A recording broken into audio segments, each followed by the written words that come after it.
So this week we've been I've been doing some character modeling and some environmental modeling for some of the new levels. There's a huge variety, and you know, they've all been written out in the story, and creating them, bringing them to life is an interesting process. You can notice the nice octagonal hair right there. Whopping 12 polygons on the hair so far, so we haven't finished that yet, but so far the model's coming along pretty well, and we've got a clothing designer working on the costume.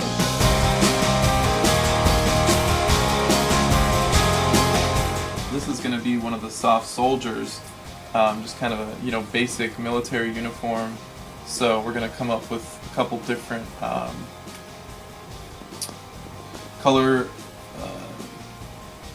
schemes for it, you know, and then pick which one. I kind of want it to have like some like red, brown, and black is sort of what I'm thinking.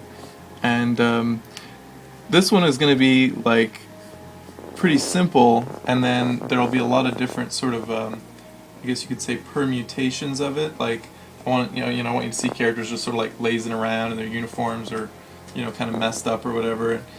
You'll sort of see the personality of some of the different people based on how they wear their uniform.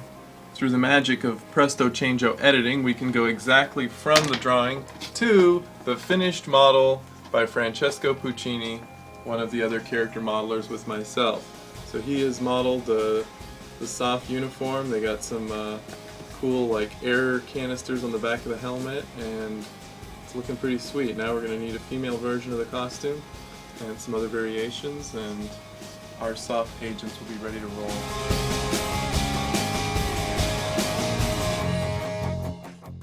To me, you know, part of just storytelling is taking the whole world, taking every side, you know, and reducing that down into a narrative. So a character like QOSS, you know, who's sort of sadistic, I mean, that is a character type, a personality type that comes out in war. You know, our darker natures come out at those times.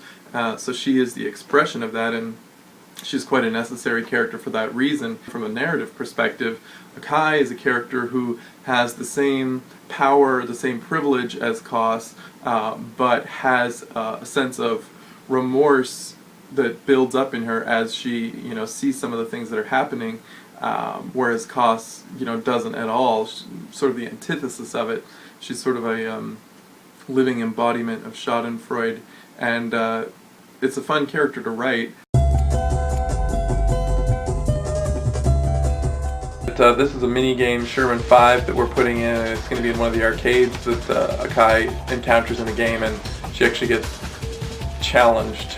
So she's got to throw down, show off her skills, and we think it's just kind of a fun little arcade game to be you know, featured in there. I always loved when a character in a video game is playing a game. Like, it just seems very, I don't know, I like the irony of that. So we're pretty happy with how it's turned out. And I got the original idea for Sherman 5 in 2005.